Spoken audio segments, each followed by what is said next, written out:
We're going to discuss grading and how you'll be graded in photography class. Decided that we will do standards-based grading. I'm sure by the end of the year you will hear a lot about it, and upperclassmen, just know that things have changed a little bit this year. So please listen, because every class is different and every teacher is different.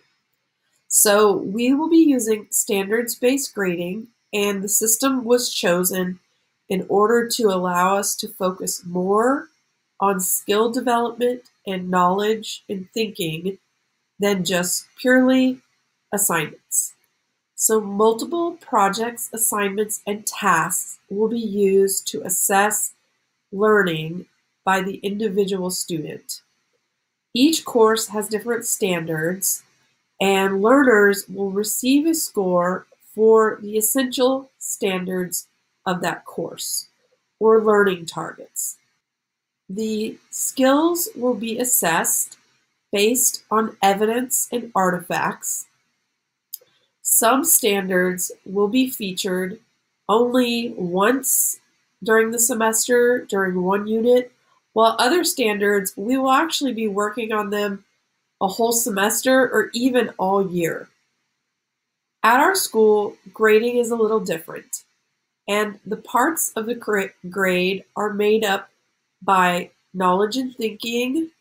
So those are the knowledge and thinking standards, 10% agency, 10% written communication, 10% oral communication, and 10% collaboration.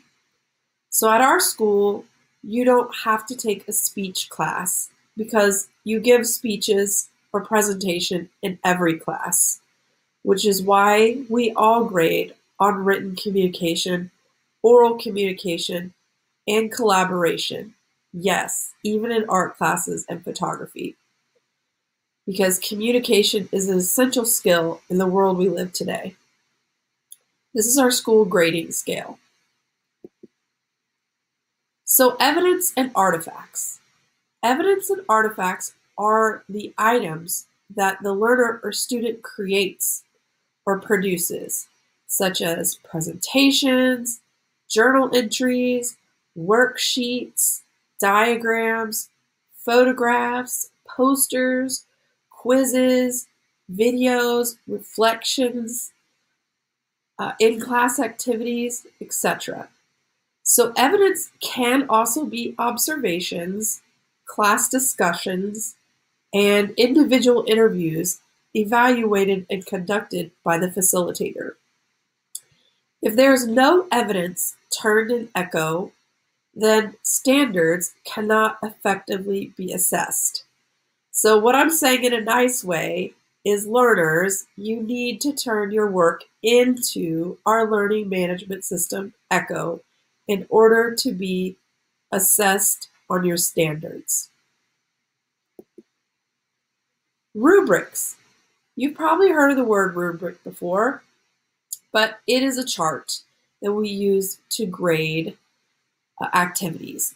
So at our school, we'll be using a 5-point rubric that will be applied to all graded activities. So the purpose of the rubric is to allow learners to continually grow their skills and knowledge. Standards-based grading is based on a 5-point scale at our school. A 0 means there was no evidence or artifact turned in, or the learner could not demonstrate the skill or standard that was assessed.